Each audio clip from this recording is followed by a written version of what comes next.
रोशनपुर नाम के गांव में चंदा और शांति नाम की जिठानी और देवरानी रहती थी। चंदा का पति बहुत पैसे वाला था।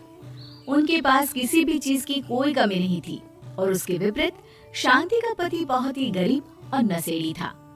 शांति चंदा के घर में काम करके अपना घर चलाती थी। भाभी, घर पर खाने के लिए कुछ भी नहीं है। अगर आप थोड़ा खाना दे पाए तो बहुत मेहरबानी होगी। मुझे जो भी पैसे मिलते हैं वो तो आपके देवर नशे में उड़ा देते हैं। ये तुम लोगों का ना रोज रोज का ड्रामा हो गया है। अब देवर जी कमाते नहीं है तो मैं क्या करूं? तुम्हारा पति तो तुम्हारी सारी कमाई दारू में उड़ा देता है। रहने दो भूखा उसे। अरे ऐसे मत बोलिए भाभी, आप तो जानती ही हैं कि वो मन के कितने साफ हैं, पर इस बेरोजगारी के कारण उन्हें दारू पीने की लत लग गई है। अरे अपना ये रोना गाना बाद में कर लेना, पहले काम निपटा ले घर का। मेरा और टाइम खराब ना कर। जा गेहूं पीस ले, फिर तुझे कपड़े भी धोने हैं। शांति रसोई घर में जाकर गेहूं पीसने लगती है। पीसते पीसते कुछ गेहूं वहां कपड़ों में गिर जाते हैं, जिसे देखकर उसके दिमाग में एक आइडिया आता है।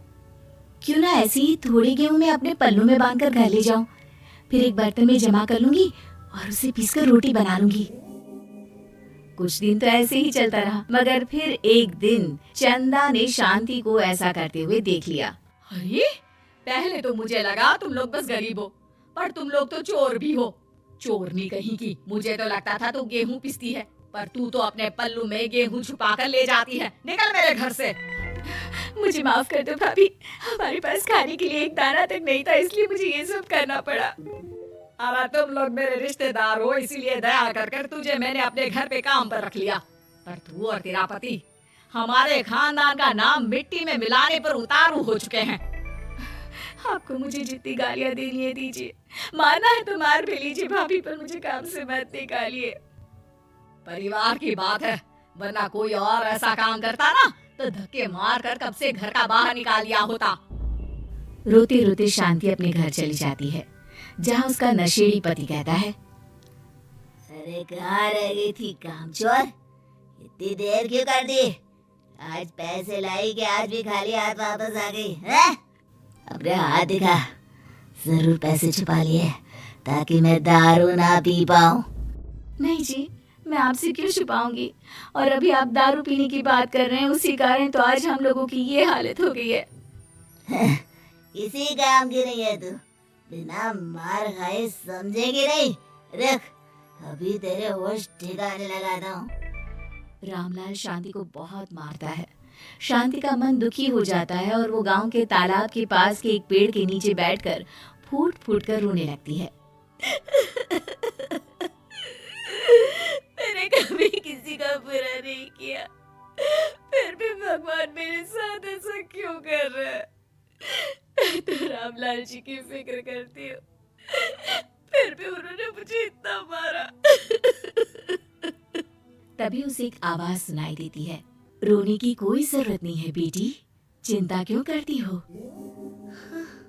ये आवाज कहाँ से आ रही है? शांति अपने आसपास देखती है, उसे कोई नहीं दिखता। वो ऊपर देखती है, जहाँ उसे एक छोटी सी परी दिखती है। आप कौन है? आप तो कोई परी लगती हैं। हाँ बेटी, मैं इसी पेड़ पर रहती हूँ। मैंने तुम्हारी सारी बात सुनी, अब तुम्हें फिक्र करने की कोई जरूरत नहीं। अपनी आंखें बंद करो। शांति आंखें बंद करती है और जादुई परी अपनी छड़ी घुमाती है। उसकी छड़ी घुमाते ही पेड़ के सारे पत्ते सुनहरे रंग के हो जाते हैं। परी उनमें से एक पत्ता तोड़ लेती है और फिर से अपनी छड़ी घुमाती है, जिसके कारण सारे पत्ते पहले की तरह साधारण से दिखने लगते हैं। आंखें खोलो बेटा। लो, इस पत्ते को ले जाकर अपने तकिए के नीचे रख देना। ये तो एक साधारण पत्ता है, इससे क्या होगा? ठीक है, अगर आप कहती हैं तो मैं इसे रख लेती हूँ। शांति उस पत्ते को लेकर अपने घर जाती है और अपने कमरे में तकिए के नीचे रखकर सो जाती है। सपने में उसे वही पेड़ वाली जादुई परी दिखाई देती है। बोलो शांति, क्या चाहिए तुम्हें? मैं चाहती हूँ हम बहुत अमीर हो जाए और मेरे पति नशा करना छोड़ दे, उन्हें कोई काम भी मिल जाए। कल जब तुम सुबह नींद से जागोगी, तुम्हारी इच्छा पूरी हो गई होगी। अगली सुबह शांति नींद से जागती है, अपने आसपास का नजारा देखकर चौंक जाती है।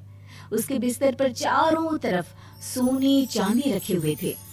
हे भगवान, कहीं मैं सपना तो नहीं देख रही? इतना सारा सोना, वो भी मुझ गरीब के पास। रामलाल जी को बताती हूँ, वो बहुत खुश होंगे। शांति जैसे ही कमरे के बाहर जाती है, वो देखती है कि रामलाल सूट बूट पहने काम के लिए बाहर जा रहा होता है। मुझे शहर में एक नौकरी मिल गई है शांति, मुझे आने में देर हो जाएगी, घर का ध्यान रखना। और इस तरह शांति बहुत अच्छा जीवन बिताने लगती है। उसके पास अब किसी भी चीज की कमी नहीं रह जाती। रातों रात शांति के पास आए इतने पैसों को देखकर उसकी जिठानी उससे पूछती है, अरे क्यों रे शांति, कहीं बड़ा हाथ मारा है क्या? अचानक तुम लोगों के पास इतना पैसा कैसे आ गया? नहीं नहीं भाभी, ये सब तो जादुई परी के दिए हुए पत्ते का कमाल है। शांति जादुई पत्ते के बारे में सारी बात चंदा को बताती है, जिसे सुनकर चंदा के मन में लालच आ जाता है और वो झूठ मूठ रोते हुए उसी पेड़ के नीचे जाती है जहाँ उसकी रोने की आवाज सुनकर जादुई परी कहती है, क्या हुआ बेटा, क्यों रो रही हो? मैं बहुत गरीब हूँ, मेरे पति मुझे बहुत मारते हैं, अब मैं जीना नहीं चाहती। चिंता मत करो बेटा, अपनी आंखें बंद करो।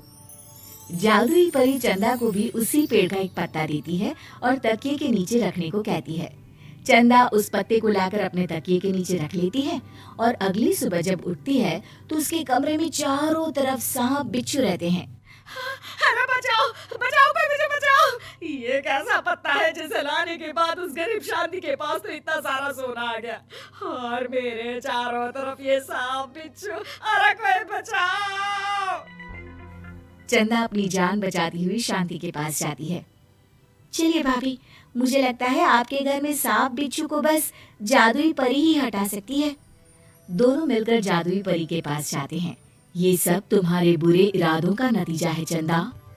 तुम झूठ मूठ बस पैसे के लालच के कारण यहाँ आकर रो रही थी, इसीलिए तुम्हें जादुई पत्ते ने उसकी सजा दी। अरे मुझे माफ कर दीजिए जादुई परी, मेरे मन में लालच आ गया था। अरे शांति, तुम भी मुझे माफ कर दो, मैंने तुम्हारे साथ बहुत गलत किया, फिर भी तुम मेरी मदद के लिए आई। चंदा को अपनी गलती का एहसास हो जाता है, इसलिए जादुई परी उसके घर से सारे सांप बिच्छू को गायब कर देती है। चंदा और शांति आपस में मिलजुल कर रहने लगती हैं।